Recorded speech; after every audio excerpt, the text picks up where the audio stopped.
Hi, Gibson and Kohli coming to you with Snackable Health.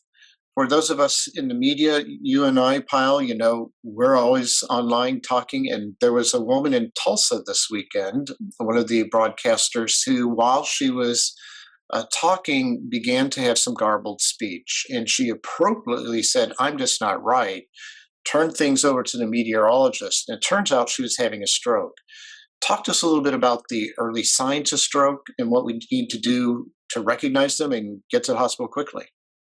Mike, such a scary situation, but I think all of us really do need to know what the signs are for ourselves or for a loved one because time, is brain muscle. And the faster you get to care, the better your outcome. So, FAST is the acronym that the American Stroke Association, American Heart Association like to use.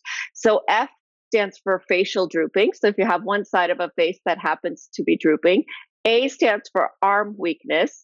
S stands for speech difficulties, and then the T is time. Don't waste time to call 911. Now, keep in mind that these are sort of general signs of stroke, the face drooping, the arm weak, the trouble talking, but you could also have some non-specific signs of stroke that we actually sometimes can see more in women, such as disorientation, memory problems, confusion, or you could have some other types of signs that we can see in men, such as gait instability, of falling over, having discoordinated walking, all of those types of signs, anything that seems off with the way that they're walking, behaving, or talking, that should trigger those alarm bells that it's concerning for a stroke.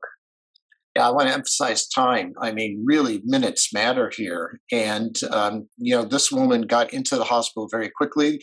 The coworkers called 911, got her right into the hospital, and she had little residual impact from this. So, really, if you think you or a loved one are having this problem, don't be a hero. Call 911 and get in there quickly. And then the other thing I would add is that, people think that stroke is a disease of old people, and that's not necessarily the case. I mean, this woman was relatively young. We also see that women, have a higher incidence of stroke as compared to men. And there's many complex reasons for that. We think there are hormonal influences on the blood vessels that can increase their risk and such. Of course, pregnancy, can increase risk of having a stroke, or post-pregnancy complications can. But at the same time, I want to emphasize that it could happen to really any of us, young or old. And in fact, 1 in 7 strokes are in people, that are under the age of 50. So know the signs and symptoms, know how to seek help, and don't waste time. It's always better to have a false alarm than it is to miss something real. Thanks, Pyle. And thanks to all of you for joining us here at Snackable Health.